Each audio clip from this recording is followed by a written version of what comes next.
Nicole O'Neill once said, "When you find the courage to use your voice, it has the power to positively inspire and change the lives of others. It is one of the special gifts you have to offer the world. It is something to be cherished and championed, never hidden." And that is why we are here on Your Voice, Your Impact. I am the energetic EJ. I am a life and transformational coach, and I work with women aged 40 and above to turn their abandoned dreams into achievable goals by activating their voice for impact. I'm also a podcaster and an event host. On this show with me is Great, so amazing. The goal of this show is to help people use their voices to create impact. I am a physicist and a life coach. What I do for my clients is I help them build systems to achieve their goals whilst having fun doing it. On this show, we discuss topical issues that can inspire you to move. Like, subscribe, and share. Welcome aboard.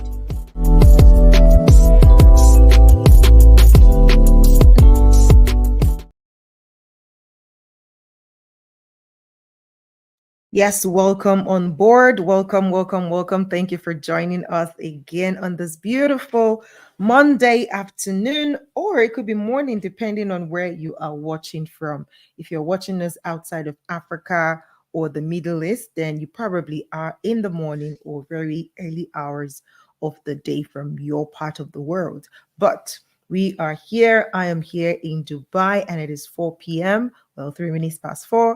And of course, my co-host is connecting from Nigeria, and it is 3 past 1 p.m. So good afternoon and welcome to another episode on Your Voice, Your Impact. And welcome to the month of August. So we're just going to do a quick welcoming into the month of August, and then we would reveal our topic for our series for the week. So if you've seen the poster before we came live, then you already have an idea of what we're talking about this month. But of course, I'm going to bring on my co-host Gracie, and we're going to just talk about what we'll be focusing on this month on the show, and then we would bring up our first guest for the month. All right, so let me bring up Grace quickly.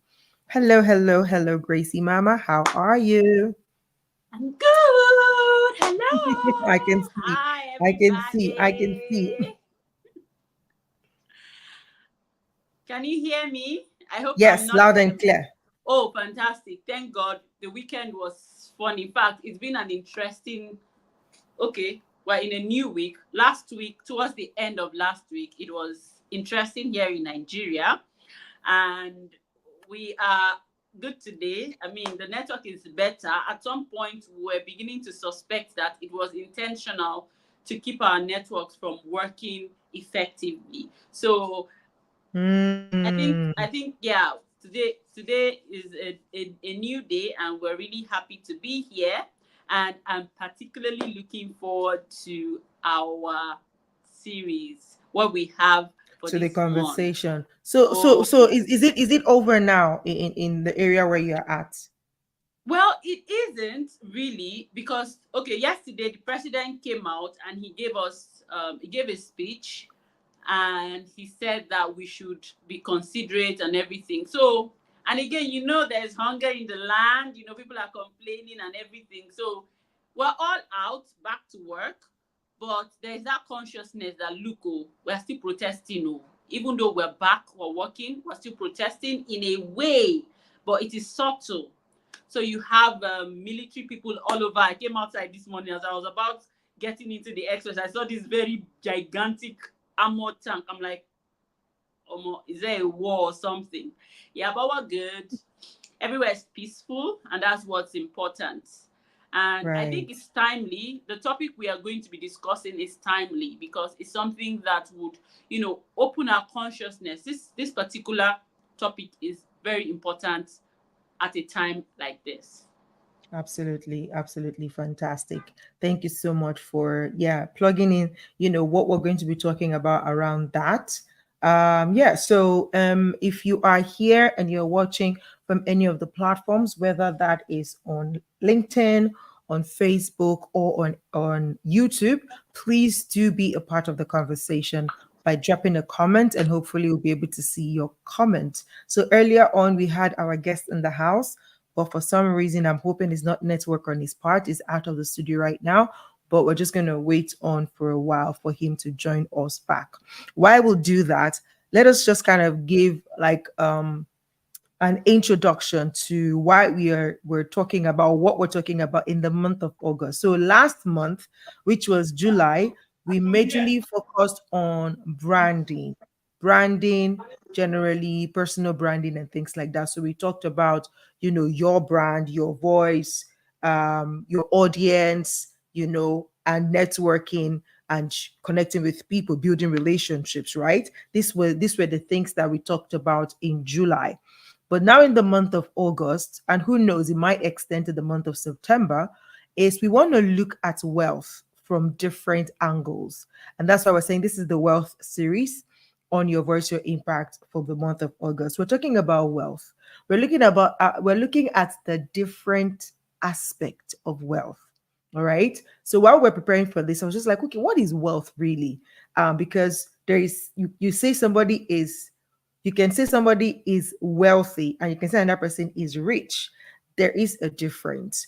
But also is that wealth is very multifaceted. When you talk about wealth, you've heard the saying over and over again when people say that health is wealth. All right. So it means that one part of wealth is if you're healthy, you're actually wealthy, right? So, but that's not the totality of what wealth is. So there are different aspects to wealth, and we're going to be looking at that. So just to set the tone for the conversation, as we welcome back our guests into the studio, is to say that, like I said, wealth has different angle to it. So we're here to explore the angles. Are there side to wealth? Are there bright side to wealth? Are there good and bad of wealth? One of the things that sparked this conversation for us was to say that we started to look at wealthy people or people we deem or we see wealthy. And it feels like they have some characteristics that might not be explainable to people on the other side of the divide, but we've seen it. And so those kind of things are things that look like maybe there is something about. That's why you have people talking about wealthy people and saying, wealthy people are this and that. That's because of some characteristics that they've seen. And so we're going to explore that today. The angle we are looking at it from today is the dark side of wealth. Is there a dark side to wealth? And to help us further in that conversation is our guest today, Mr. Achor Yusuf, who is a filmmaker and an educator and has, managed projects that are huge across continents and across borders. So we could say that to an extent is on one part of the divide when it comes to wealth. And so we're curious to know what his thought is around this. So please, ladies and gentlemen, help me welcome on stage Mr. Achor Yusuf. Hello, hello, hello, Mr. Yusuf. Good afternoon and welcome to the show today. Hello, energetic EJ and Grace, so amazing. Thank you for inviting me to your show. We're glad. We're glad to have you. Thank you for taking time off your busy schedule to be here.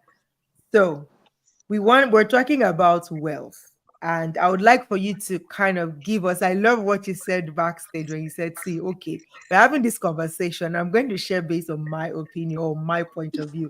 And that's what it is. So when you hear the word wealth or when the word wealth come into the conversation, what comes to mind? How would you define wealth? Wealth is difficult to define. I can give a description of what I think of wealth. First of all, I would say wealth is energy. And by that, we all understand that energy can never be created, it cannot be destroyed, it can be transformed. Now, the work of transformation, the state of transformation is essentially what wealth is from my point of view. And this state entails having the mindset of, when you are in a place where you don't think that someone has to lose for you to win, right? That is wealth. So I think at this point, permit me to say that's my take on the definition of wealth. Remember, it's energy. It can never be created. It cannot be destroyed. However, it can be transformed.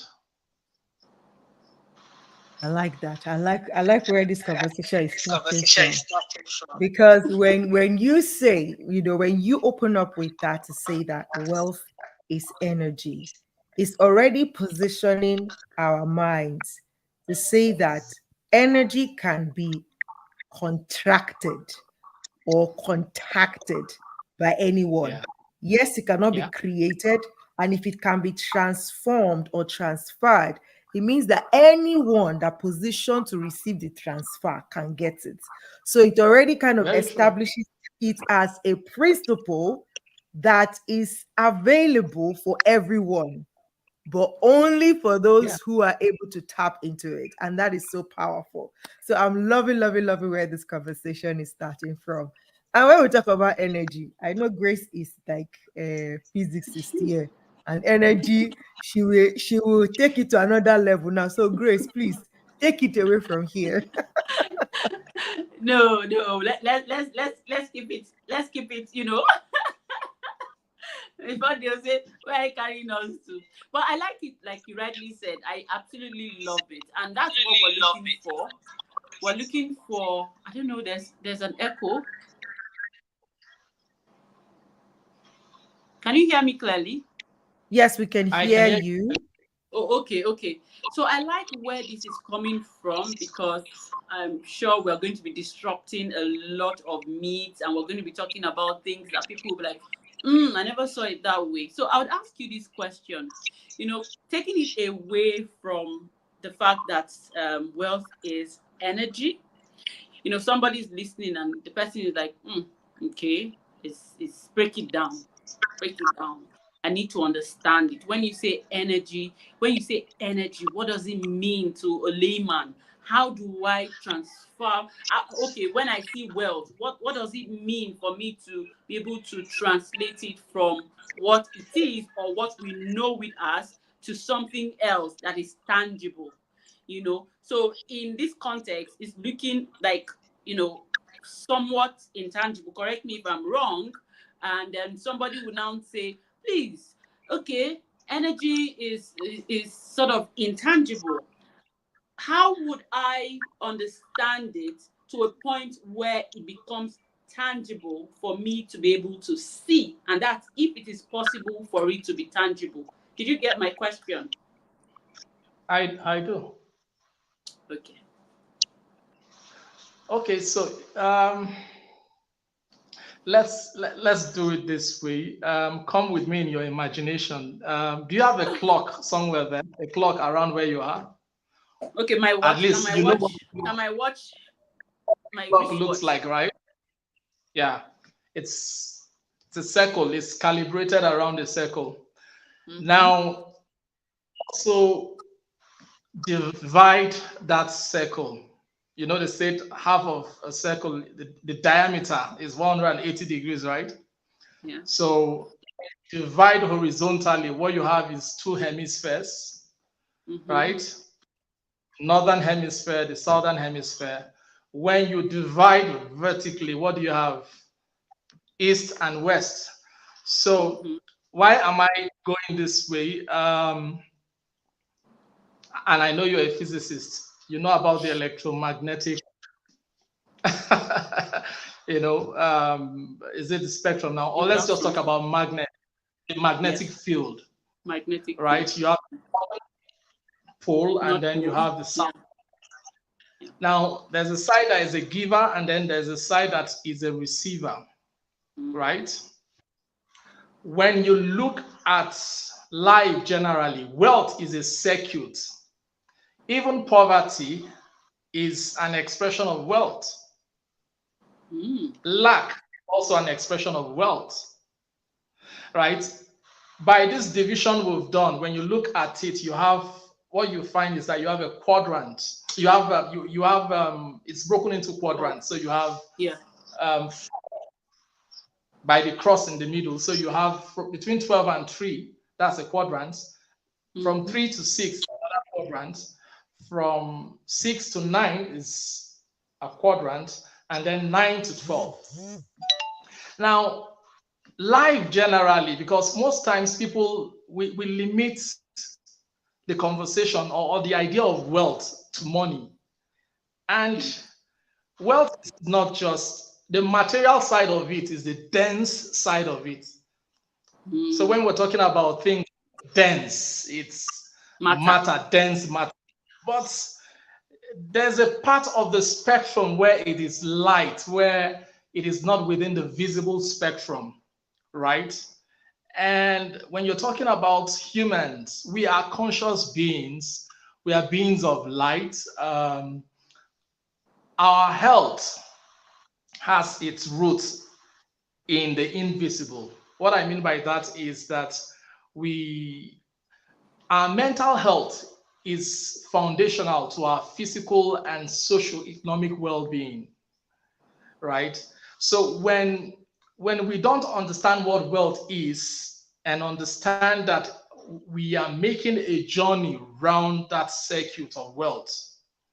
So at certain points in our lives, so first of all, let's say the soul leaves the 4th dimension, which is between 9 to 12, which is the 4th dimension. It emerges in the 1st dimension, which is between 12 and 3 as a child. That's all. This is within the northern heavenly hemisphere. That's the realm of light. I'm beginning to feel that I'm talking in very abstract terms. Some people be like, hey, this person you guys brought. Share we understand it, but we love it. Let's do it from there and then we'll come back. Yeah, go on. Okay. So yeah, we have the northern hemisphere, which is the heavenly hemisphere, which is the domain where you have light. It's not very visible for those who are within the southern hemisphere, the realm where things are dense. And strangely, the idea of wealth for most people is when they are in the underworld hemisphere, the southern hemisphere, where things are dense material, because it's the 3-dimensional world. By the way, the 3 dimensions starts from, so the right hand side of the heavenly hemisphere, which is where the child is born, where the story starts, is the 1st. Then the child plunges and goes beyond 3, right, and gets into the underworld. And in the underworld, it is rough. It is like a jungle, a dog-eat-dog world. So because of the need to survive, the authentic self, the soul, feels the need to take up an alter ego to protect itself. Right? Now, what most of us see as wealth, basically, is the activity of the alter ego in relation to dense matter. Right? The struggle to outdo one another. So the dark side of wealth is where someone will think that another person needs to lose something for me to win, right? And that's where ego, that's where wealth, material wealth, people's idea of, being Isn't a meaningful. Isn't that it? Sorry to cut you. Somebody will tell you that if you let's look at a lion now, for instance. I like using that term maybe because I just saw a video recently. A lion needs to eat, and then the lion is going on his way, and then he sees a leopard or something that he can defeat, and then he eats it. To the lion, I've gotten food. And then to somebody that is looking at the leopard or something like, hey, yeah. So when we're coming from this conversation, like saying that it will look bad, I don't know if I'm making my point clear. it will look bad, like this person, this struggle now, this person will look, I mean, this statement you just gave, that in this lower dimension, in the dense matter, one has to lose something for, it's not supposed to be in that field. So if it's not that way, how should it be? How should it be? Yeah. So that, because now it looks like you have to defeat something to get something. Is it correct or is it wrong? Do you understand my question, 𝗬𝗢𝗪, from what he's pointing out? Okay, so you want me to 𝗬𝗪𝗪 is respond? looking confused. 𝗬𝗪𝗪, let's bring 𝗬𝗪𝗪 back. 𝗬𝗪𝗪, are you confused? Is everything all right over there?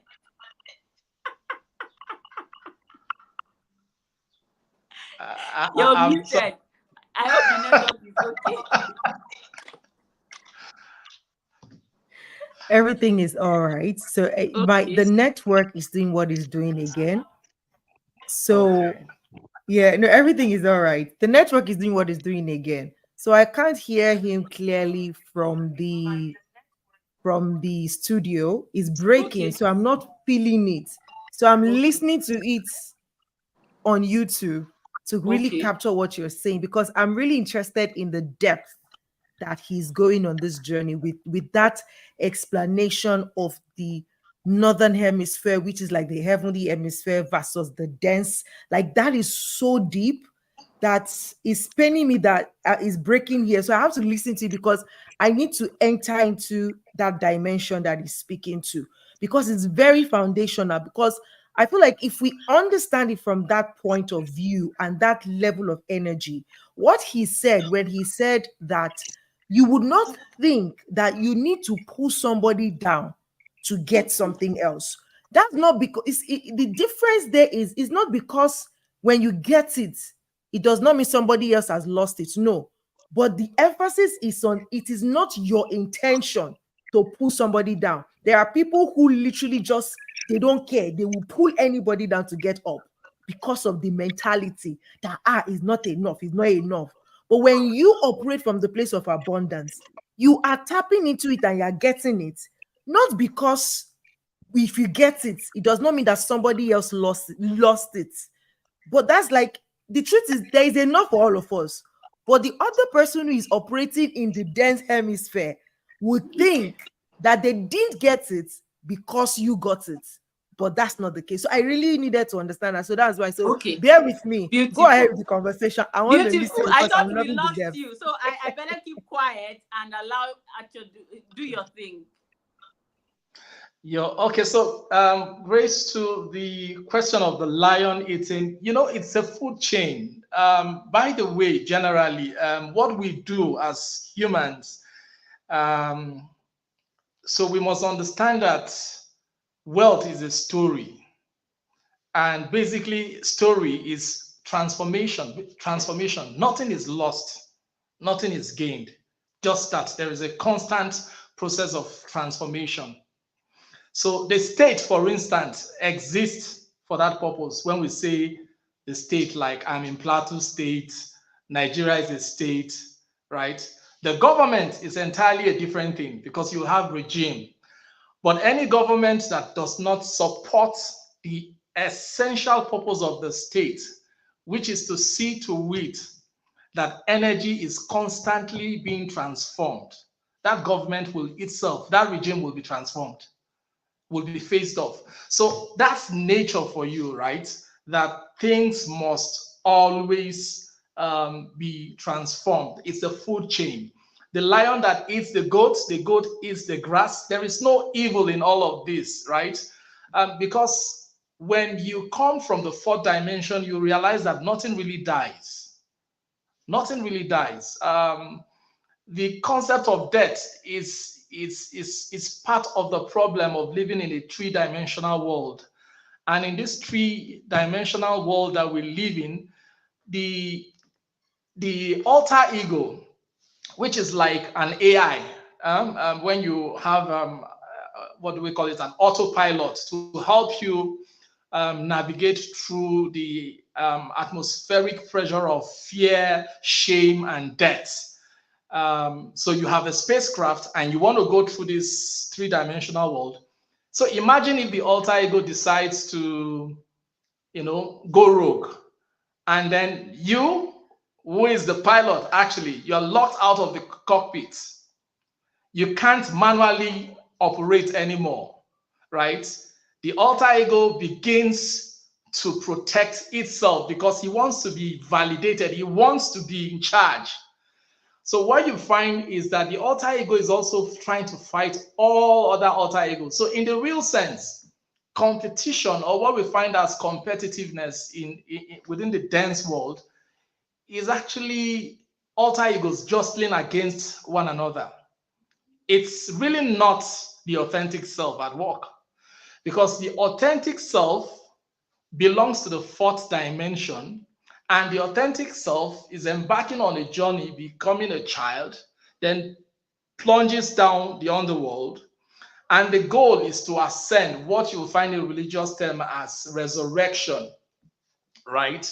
That, okay, people resurrect. But you see, you can't really appreciate wealth if you do not know what wealth is not. And that's why we need to go underworld. So you can see, for instance, we will find certain names that we attribute wealth to, even in this country, Nigeria. It is from our point of view, right? But we don't know their story. You get it? I may look at myself and feel that, look, man, I am going through a lot. Life is hard. I don't have money. It's all about the orientation, because wealth is not money. No, wealth is not money. So, there are certain teachings like, okay, you have to save and all of that. Well, you're saving and putting in a bank, but why don't you learn to, come up with a bankable fishing project, right, as your form of saving? What I mean by that is that your saving is so current, it is not in the past. You are not trying to save something that has already happened. Because the idea of saving is for you to freeze a moment that is no longer in the present time, or that is no longer in the present moment, but you want to save it and freeze it so that you can fall back on it. But when you do that, what you're doing is that you're standing in opposition to wealth. You're standing in opposition to the way of nature. Nothing must be left frozen. It has to always be transformed. You get it? So folks who are actually doing well wealth-wise are those people who have created systems whereby they know that they need to pay their tax, for instance, but then they don't save to pay tax. They have created these fishing companies by the banks of a river, and they inexplicably go pull out a coin from the mouth of a fish, right, to pay their tax to Caesar. What does that tell you? You don't need to save, right? But you need to have the idea of always solving your problem in the present moment. And that's what that's what the experience of wealth is. Being able to travel light, not this idea of accumulation, because, well, at the level of the southern hemisphere, where people descend, especially at 6 o'clock, which is the densest, the darkest, most people there are lame. They can't move. They are so lame, they can't move. They are burdened by what they have, the acquisition, the things they've acquired. Makes it difficult for them to make progress. And so that's why the underworld journey is likened to, people say it's hellfire, but basically it is designed for transformation. Just that when you do not know, when you can't make a distinction between your alter ego and your authentic self, you may remain there for what looks like forever. And I think that's the dark side of wealth. 𝗬𝗢𝗨𝗥 is on another level. 𝗬𝗢𝗨 is busy doing. All right. So I'll just wait for her to come up so that she would share, because I have another question for you. But before we get there, so if you're just watching it and you're asking yourself, oh, this man is carrying me to where I don't know, that's the goal. That's the whole idea. Because we have meddled in a particular what's the word I'm looking for? When you operate in the normal for too long, when you see things that should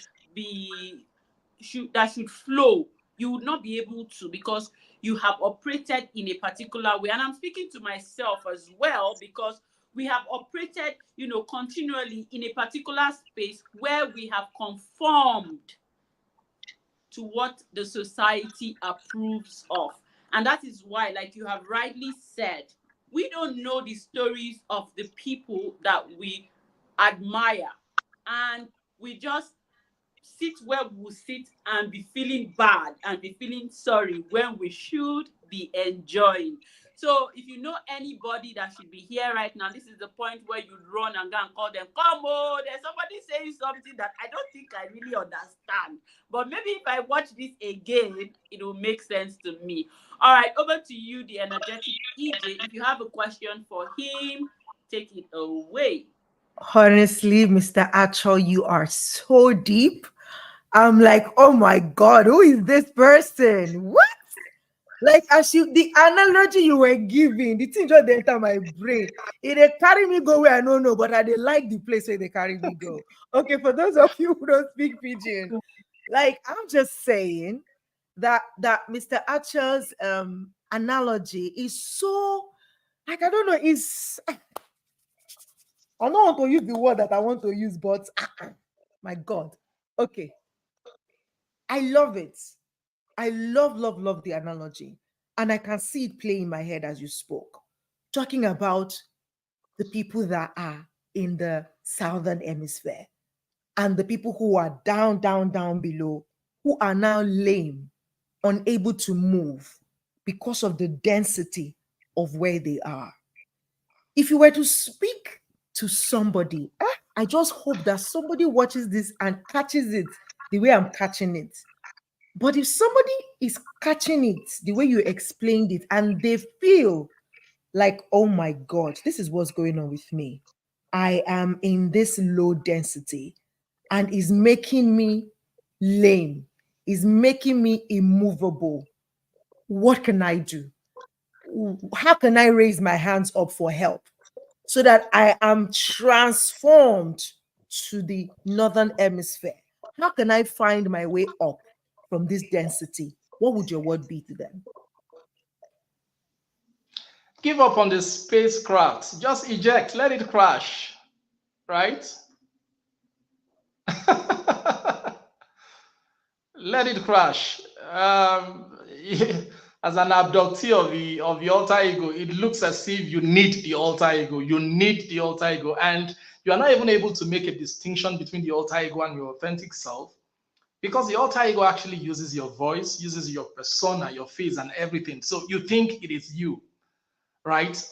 You do not understand that there is a problem. You think you're the one operating, but in the real sense, because you've been oriented to this three-dimensional world, forgetting that you actually belong to the fourth dimension, where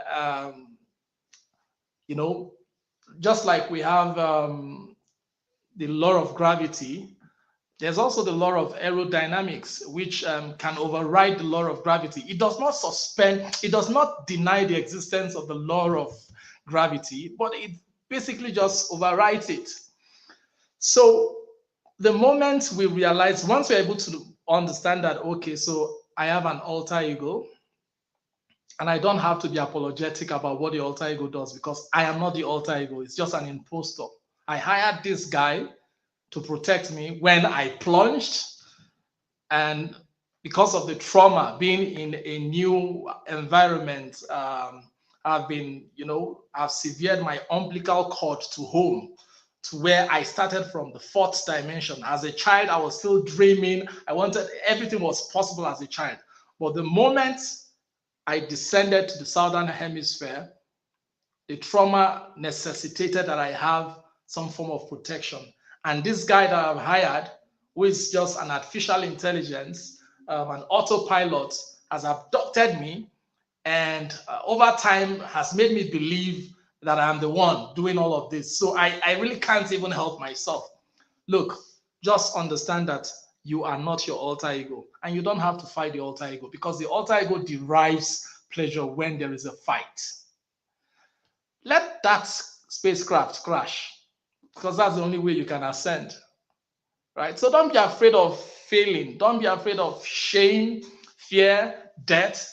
That's basically what holds many people down. That's why most people are lame, right? They remain there, never making progress. And then they tend to judge themselves with other people. You see, the thing with the three-dimensional world is where the karmic forces, where the law of seed time and sowing operates, right? But if you're in the fourth dimension, it overrides that. What your alter ego did, you are not responsible for it. You don't have to position yourself to receive what your alter ego did, right? And that's the way to ascend. So all of this is wealth, but it's a story. We need to experience it. Unfortunately, most of us, because, okay, so imagine when you have a cellophane material, for instance. You know, I'm coming from the angle of film, where the way things like animations are made.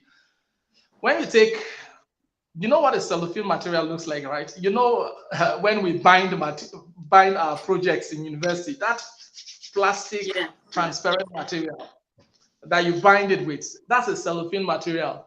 Now imagine if we have four of these, and this four represents the four the quadrants we talked about, the four what's it called now? Yeah, chambers, right? So imagine when you superimpose, you do drawings on each of them, but you superimpose all of them and you look at it as one. It looks like they are on the same plane of existence, right? So let's say, okay, so you can have different personalities drawn on separate sheets, separate cellophanes. But when you stack them on each other and you look at it, they all appear because they are transparent. You can see them and you think it's one. That's what normally happens when we look at other people's lives and we think that, wow, I want to be with this person. That person may just be in their fourth dimension and you are in your second dimension and you're trying to compare. Look, when you are caught up in that sphere, that's hell. Really, because torture. More like it's torture. You get it? I get it. Please, let's see. This thing is deep. Please, excuse me, sir.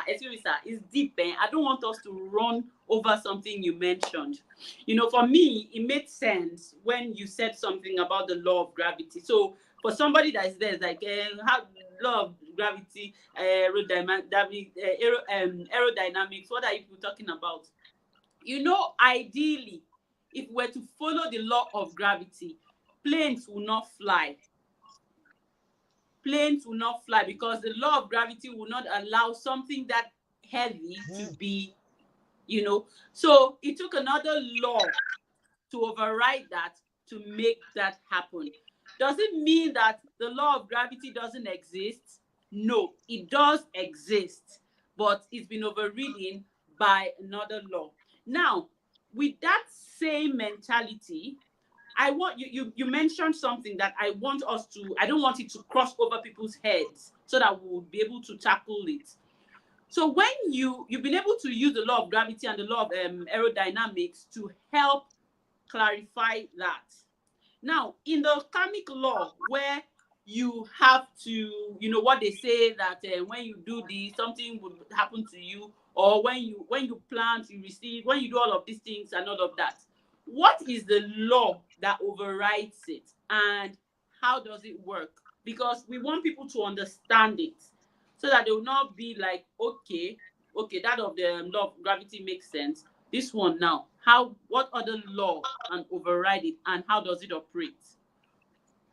Well, in certain quarters, like Christians will say the law of grace, right? That's what Christians will tell you. So grace But basically, overrides. So I want to be breaking it down. Grace overrides the law of grace overrides. So who the is law of, favored is favored. in Christianity, that's the world, the way it is understood. But basically, it's the law of the fourth dimension. And the law of the fourth dimension is the law of the eternal present moment, right? Living in the eternal present moment. In other words, you are not caught up in the past, right? You understand that if someone wrongs you or does something that betrays your trust, you can tell that that's not the person. It's the alter ego. It's just like and using a story in the Bible, for instance, Christ telling Judas, go and do what you have to do speedily, because you understand that that's just an alter ego, right? Let the alter ego go, hang itself. You get it? The real essence will ascend, will resurrect, right? It is easy because from the fourth dimensional world, everything that will be or has been is already. You get it? So you don't have to fear the consequence of what the alter ego has done. You don't take responsibility for that. Let's not say this so that some people will not be doing anyhow. That there are no consequences.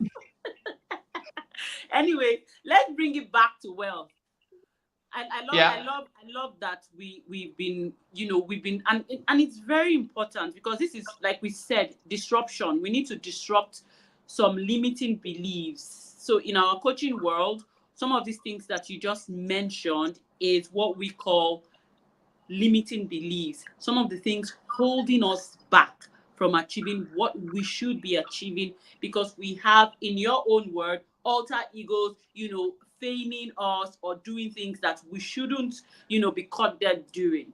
Now, I want to throw it back to Ejiro to, if she has any question that will bring us back to the dark side of wealth. We've talked about these things all put together. So, the energetic, do you have any question that would now help people understand, what this series is about? When you bring it back to wealth as a conversation, take it away.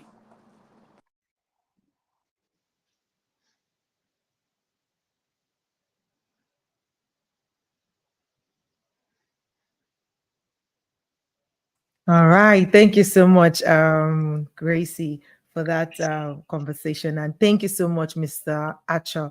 I mean, I feel like I want to sit down with you and just get into your head. I'm curious to know, what type of books do you read? What type of people do you hang out with? What do you do on a daily basis? How did you come about this knowledge, and how do you live on a daily basis? Because your mind is just very interesting. But bringing it back home to the conversation of wealth, um, you know, on one end, some people have already zeroed their mind. Like, see, wealth is just for a certain kind of people. Me, I just want to be okay. Let me just be able to survive. I'm okay, right? On the other hand, someone like, you see that wealth, we will have it, whatever it takes. It's like it's doing that. Where do we find the balance between entering into that authentic place of wealth, which is the energy you spoke of in the beginning? How do we balance finding our way in there and expressing from there as our authentic self versus hustling for wealth or giving up on wealth?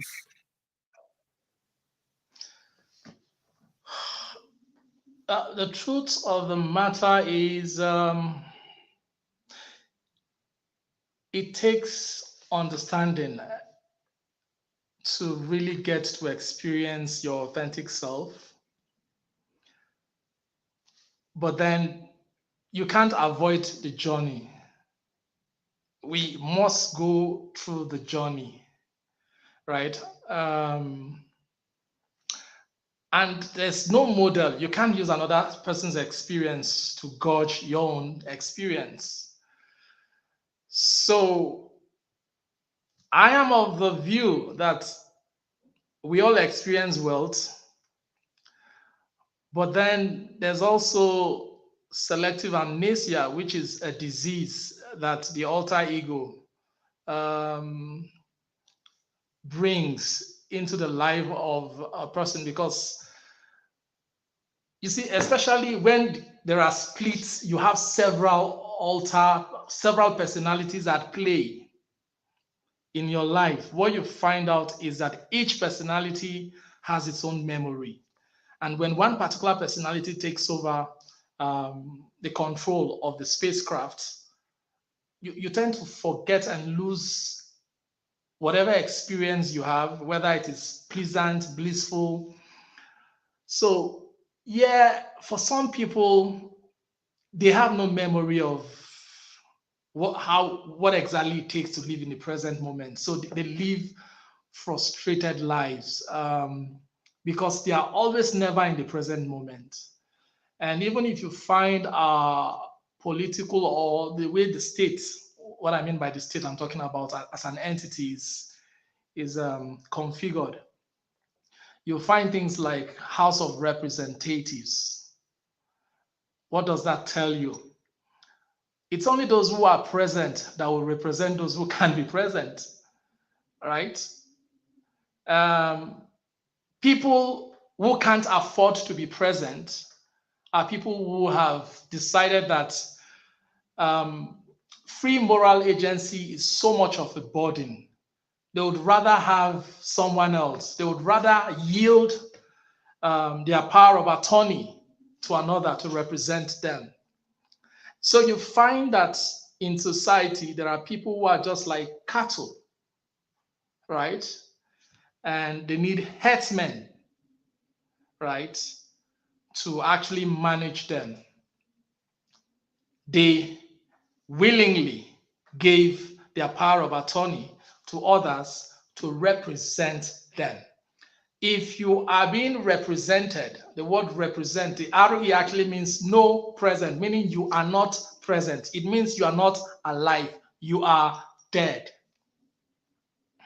right? So you find people in society, a bulk, almost 97%. And I think that we have that quite a lot in Nigeria. A lot of people who don't want to be responsible for their own well-being. So, and then they keep complaining and blaming those who have taken responsibility, right, to manage them. It is the system, right? It is how nature has crafted everything. You can even look at the heart. Science has been able to tell us that the heart has 4 chambers. It's the same thing, right? The 4th dimension is okay. So the 1st dimension is actually the inversion of the 4th dimension.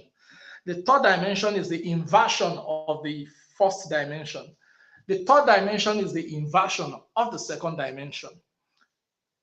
Things are inverted, and it is this inversion that makes life confusing for a lot of people. You need to go around the entire, you need to experience it. That's why we have 4 seasons in real life, right?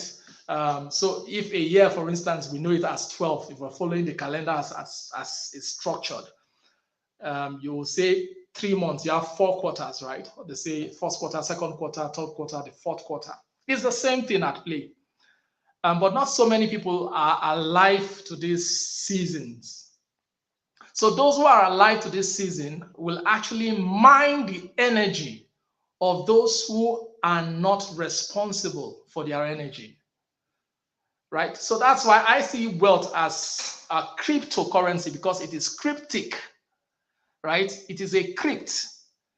Only those who can decrypt it by mining the energy of people who are hoarding, who are afraid of dying, who are, the idea of fear, shame, death makes them hoarders.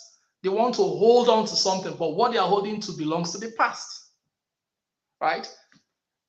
That's why those who are present, who are in the eternal present moment, would represent them. And they recognize that their function is to see to their transformation.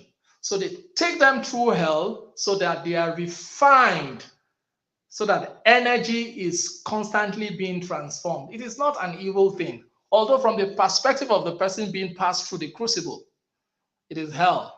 And the man who is doing this is the devil.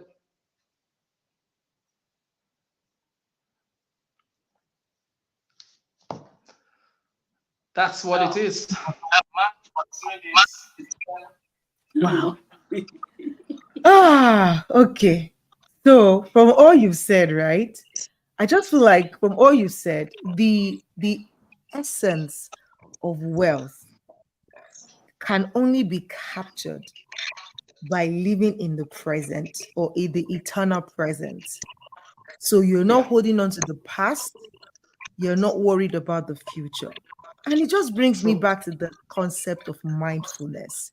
And I love the analogy of what you said about the seasons, knowing that it is those who take responsibility and are living in the eternal presence in the season, understand the season that they are in and seize the energy of the season to get what they want out of it. But those who are not responsible, who has abdicated their responsibility to others and have attained the position of complaining, would remain there until they have experienced hell so much they come off it to say, you know what, I am done, I don't want to be here anymore. And that's when they give up. They give up the spaceship and wake up and say, hey, it's okay, I'm not going to do again. What do I need to do to get out of here? And it's beautiful. It just feels like I've had this conversation before. It feels like It's deja vu. You know what I learned about deja vu? Deja vu is that it may not have happened, physically, but from the subconscious level, you may have had it.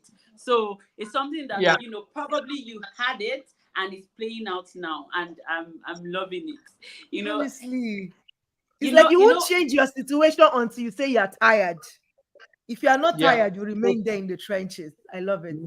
And that means it's okay to say that many people would never leave that realm. They would always going to be in that realm, depending on if they get the awakening. Is it so? Now what you just gave is something that there's a lot of subconscious language. I was just hearing a lot of subconscious interpretation to this whole thing, meaning that you have to be conscious to a level where you know that you have to let go. In your term, let go of the plane now, for context, and then let it, and then you move on. So what it means is like dying to self. That's what I'm catching. Dying to self, and then some of the things holding us back, shame, fear, anxiety, and all of those things. That if you're able to get to that point where those things don't hold you down, then you have left the realm. And this makes so much sense. And I'll tell you why. Because I read a book recently where the name of the book is A Happy Pocket Full of Money. And it's all about money being energy and all of these things that you just said. And you have just buttressed the point of that book where you said living in the now. And and I think that some people get it based on the language. I think it's a language. Now you are speaking with this language that might look very, up there for some people, high ranking. High, but for some people, they know that, I because I speak a lot with you, so I understand some of these terms. In fact, as a matter of fact, there's something that I need a very unique view to it. I always run to you to please, what do you think about this? Now, this is what I want to ask. Is there anything we have our representative, like you said. You know, I don't know. Now I'm feeling like me. I don't want to have any representative. I want to be Me, my I want own. to be my. I want to represent myself. You know, that is like, oh no, I want to take it. But then again, how do you? So it's so easy. So let me play the lady on the other side. It's very easy when we talk about these things. It makes sense. It's like, oh, I get it. This is why this is happening. This is why this is not happening. Now, there is a system. Using the case study of now, what do you do to get out of the hellhole? Because if you're able to get out of the dense environment and get to the next level, but you still live in the realm of the of that society, the Southern system. Hemisphere. So let me use the law of gravity now, or let me use that natural law to break this so that you can help us break it down. When you live above the law, or you live in another dimension, but you have to come peep in because of your material body still exists in this system. How are you able to work in the system that you're not tortured? Do you understand what I mean? I do. Because it's very easy now. It's very easy to live above the now, but sometimes you catch yourself because you have to exchange. You have to do things with the people in the 3 dimension. You understand what I mean? How are you able to live in that 4th dimension and be able to relate with the people in the 3 dimension, or relate with the system? Because now when we talk about it from the Christendom now, it took God to become flesh, human form, to be able to relate with the people. Now, so I would see that as an allegory. That's another thing for another day. But if you have to come to that level, because you still need to operate with the system, how are you able to still do that and don't feel tortured? Okay, so This yeah, my you need question an is not allegory. one kind, because 𝗬𝗢𝗧𝗪 face is doing like, race, which one with this one again? Go ahead, sir. Did you get the question? Yeah, I got your question, and I think you answered yourself. Basically, you need an allegory, right? You need a fishing company. You need a fishing tool. You hear the idea of, I will make you fishers of men, right? It's not just literal, it is deeper. When you descend the southern world, you need to have a hook. You need to have a spacecraft in the first place, because it's a different atmosphere with different atmospheric pressure. You have fear, you have shame, and then you have death. These are the things that is staring those who live down south. So you need a fishing device, call it a company. Earlier on, I said something about, going to the bank, all right? You need to have a bankable project to get the support of the bank. Why are you going to the bank? You want to fish. What do you want to fish? You want to fish men. What kind of men? Men who have vacated their senses, right? The word demon actually is actually from the word. Okay, the word man is the English word, the old English word mon, M-O-N. So when you hear demon, it's actually one that is divided. So when man is unmanned, an unmanned man is a demon. An unmanned spacecraft, right, an Witchcraft. unmanned spacecraft. So when you go fishing, because the state is heavily invested in managing the process of transformation, and every bank works for the state. Any bank that works against the state will be transformed, won't exist. So when you come up with a bankable project that shows that you are committed in the same direction as the state is committed, which has to do with the transformation of man, unmanned men, so that they can go around the circle, they can make the journey, you will always get support. So you find that people normally descend from the fourth dimension, they come down, they walk, they can easily go through this mental facility we call the Southern Hemisphere, because it's actually a mental facility where people who have mental challenges operate, because the alter ego is holding them captive. Right? So it's easier for you to come down from, okay, so it's easier to come from the fourth dimension to deal with what you will deal with, but it's not as easy to come from here up there. No. Pretty much. If you have to go there, you must have a spacecraft that is designed and knows how to manage pressure, change from when it is ascending. There's a way it gives up. Even people who do space travel, they give up a lot of things. When you're coming back, you have to dispose of certain things before you can come into this orbit. It is the same way, right? So there are people who had they have mastered their way. So they go. It's normal. These things we're saying, it's just for the purpose of explanation. It may not be that in the literal sense, the way it is. But I believe that when I use the word believe, is that it's something when you do repeatedly, you will just realize that you've been here before. Like, this thing has something to do with reincarnation. I don't know how people look at it, but for me, it's not about the way people think you die in a literal sense.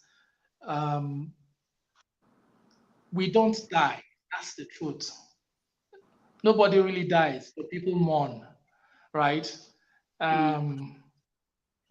You have always been and you will always be. It's just that your experience may be that of hell. And that's because you're holding on to certain things. But then the moment you find that light, you can easily find your way back home. And when there is a need to reach out, because you see, we should also be careful not to truncate the process of people who are in the underworld. Yeah. We should be mindful. The butterfly has to go through a process. If you try to help that process, the process of transformation, you may deform the end product. You may clip its wing, make its wing weak, such that it can't soar, it can't make it up. And there are a lot of people like that. So sometimes our help can be harmful, and no genuine helper will go out to help someone who is not ready to accept the help. You don't give help without request. And even when you want to help, you engage the will of the person you want to help, and ensure that you serve like a guide and not someone who is going to throw everything at them, because that is not help at all. You are actually destroying them. Giving them. And honestly, this thing you just said now just brings me back to coaching. Because that's the thing. You have to go through the process. You have to be the one to say, I am involved. I want the change.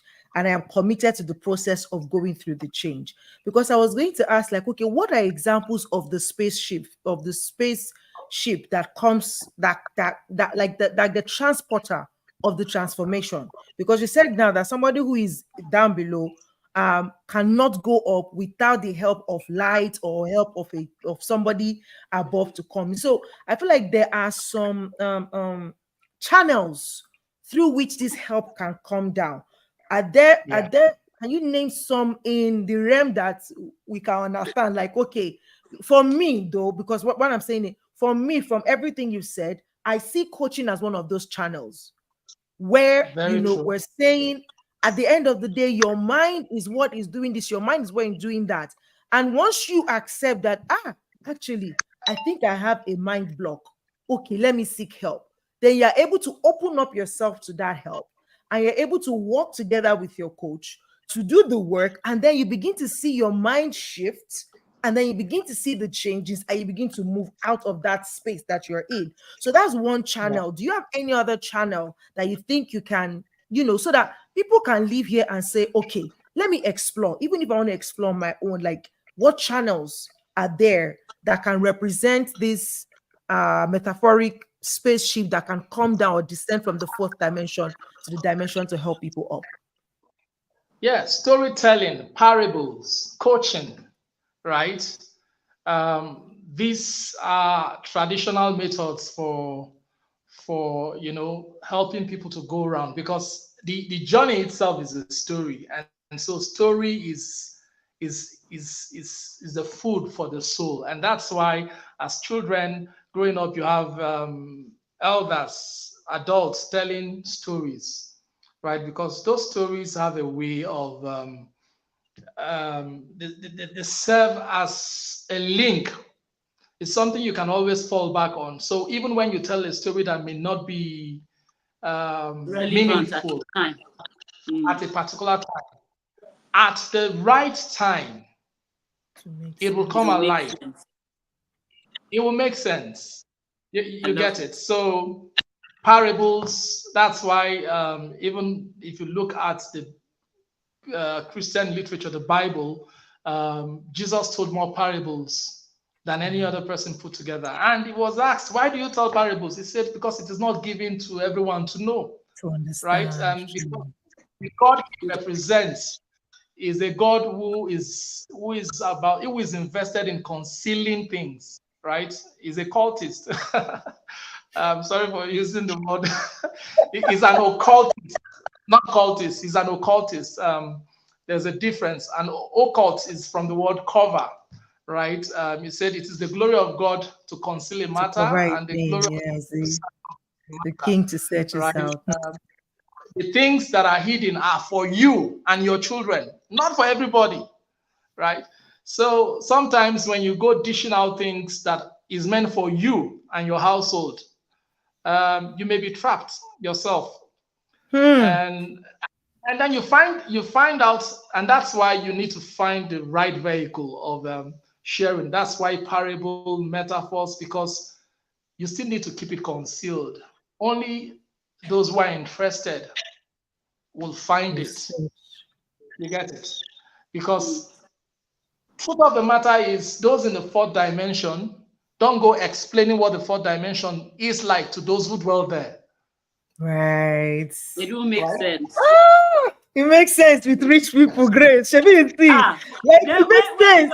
It makes like sense. If you won't understand. You know how that you you won't know, understand. do You you know won't if you if understand. you if It's you like if you board a plane, Grace, do you know if you board a plane and you're in first class, you don't need to they go they do there's no point trying to introduce yourself who I am. It's just like you speak like because the idea is for you to be here, you are somebody.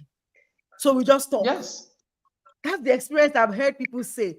But it's in the economy that you sit on the eye now. Somebody is sitting on the edge and you want to pass and it's like, what? What is this? You know who I am? Oh God. If we know who you are, we will know. Oh God. Wow, wow, you wow. say, Honestly, we Oscar. could sit here, eh? We could sit here all day and keep dissecting this. But you know what? I think it makes sense now that you're a filmmaker because everything you're saying, I could play it out as a movie in my head.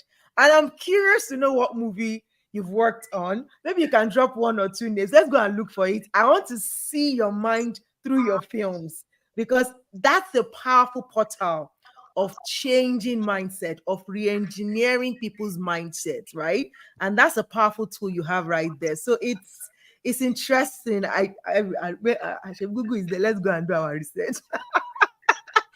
Yeah, maybe okay. There's a movie, and what I'm even saying because of what you have you just shared about story. Maybe there's somebody watching this right now, and you're looking for someone that is really, deep, that can share a story for that can share a movie, or can share a story through a movie, and the movie is going to really reach out to certain people.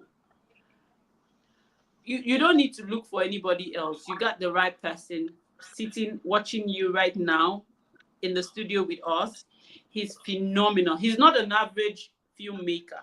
He's not an average. I'm telling you now. So if you ever get to watch this and you're wondering, and maybe you've been saying to yourself, I don't want all these regular film people, then you want to reach out to Mr. Achor Yusuf.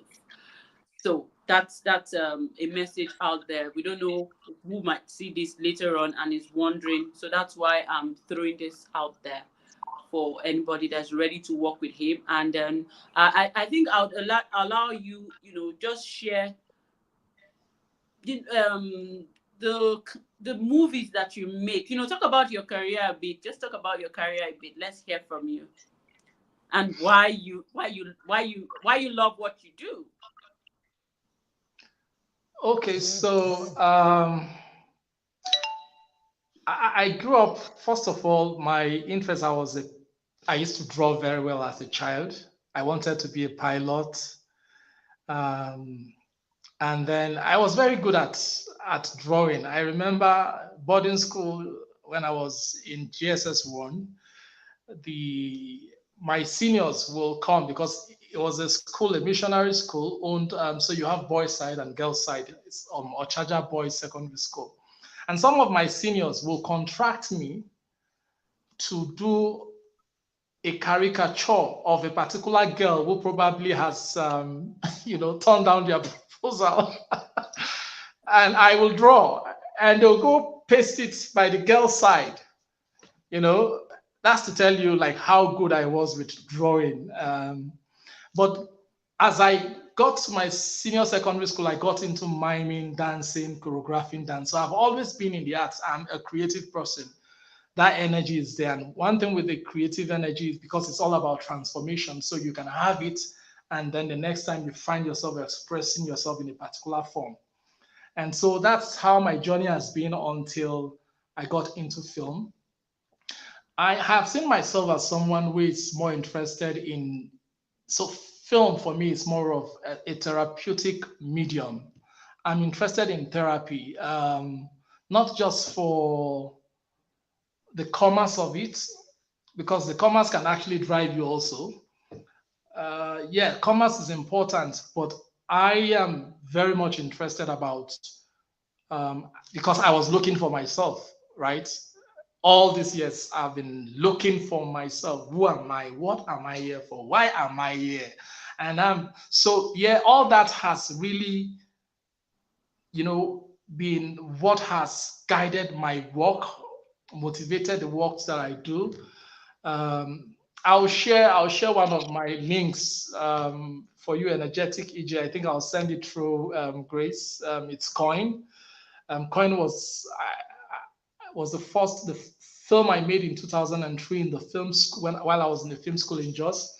That year we had the second National Film Festival. That was the second time there was a film festival in Nigeria. And fortunately, my film won 2 gold awards, right? Wow. And it was written in the papers, and I became a big star suddenly. And not long after that, I got a call from Lagos to come direct a sitcom, a 13-episode sitcom. It had the likes of Joseph Benjamin. He wasn't popular then. And so I directed that. And while I was on that, there was another project, which was an initiative of Search for Common Ground. There's Bill Clinton, the former president, actually has a hand in it. American president. It was something on well, the goal was to educate Nigerians, to prepare Nigerians against what we are experiencing currently. It was an intended outcome programming. And I was privileged to also be the one I was the one who directed that show. So yeah, from there I moved on to several others. I directed Desperate Housewives Africa, um, and I've done a couple of other stuff. But I like to tell my own stories, and the kind of stories that I like to tell, like I said, has to be meaningful to me. So I am not driven by the commerce, not because I can't do the commerce, but I enjoy what I do. So I like to work at my pace. That's what we that's part of the characteristics of wealthy people. You're not perturbed by what people say or what people think or what's the norm. You just remain authentic to yourself regardless. And I think that's one thing that is missing and that is getting people lost, because we just want to be like, and we don't want to be unlike every other person else, because it feels odd, it feels awkward.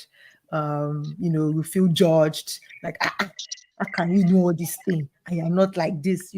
But again, I love it. Thank you so much for sharing your wisdom with us today. There's a question that Grace liked to ask at the end of our sessions, just to tie to what we do here on Your Voice, Your Impact. So Grace, please take it away. Yeah. All right. So thank you for coming. I want you to share what you think when it comes to using your voice for impact. What do you think when it comes to using your voice for impact? It's not any different from what you ladies are doing here, right? And today I am privileged to have this opportunity to also share and be impactful as well. Yeah, so that's the essence of having a voice, right? By voice, I know that you guys don't mean it in the literal sense of it, but yeah, you have something to give to your world, right? Do it respectfully, do it um, being, aware that you can't be in opposition to Mother Nature. You can't be in opposition to the universe. You can't fight. You can't swim against the tide, right?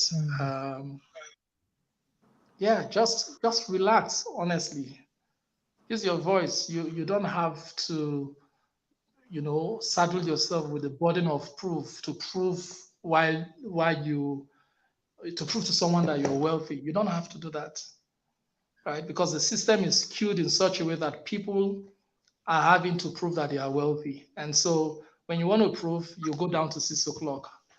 And that's very, very dangerous. Back to the So just trenches. travel light.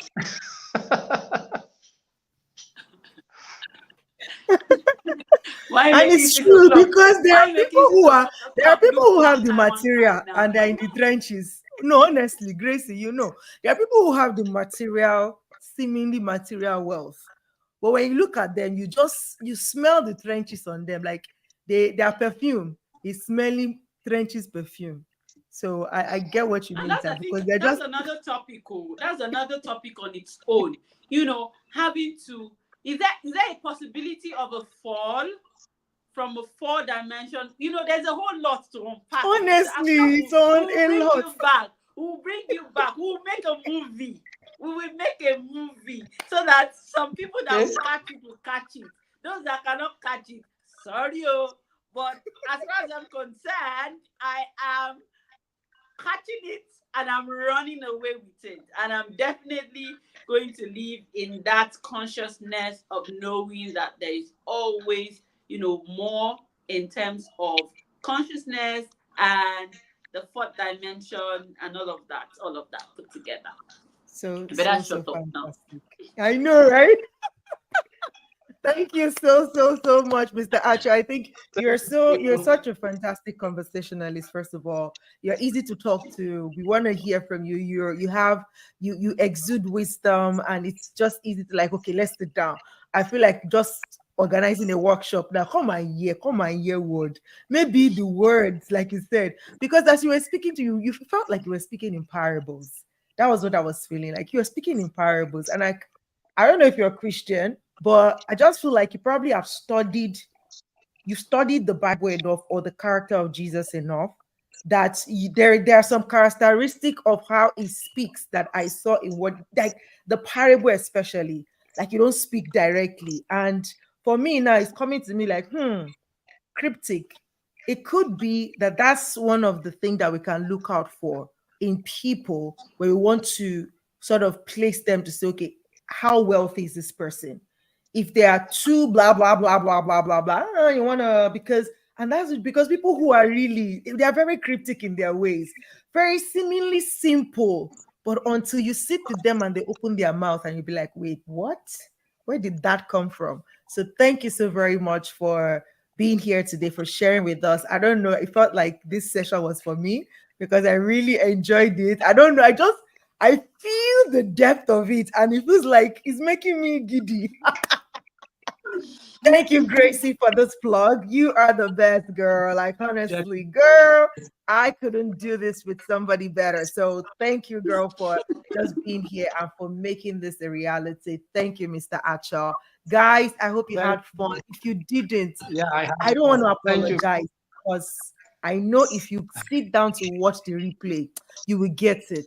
But if you don't, if you watch the replay and you still don't get it, please reach out. Don't be afraid. See, maybe you hear what Mr. Achor said. Fear, shame, guilt, death. These are for trenches. If you are feeling that, you are there.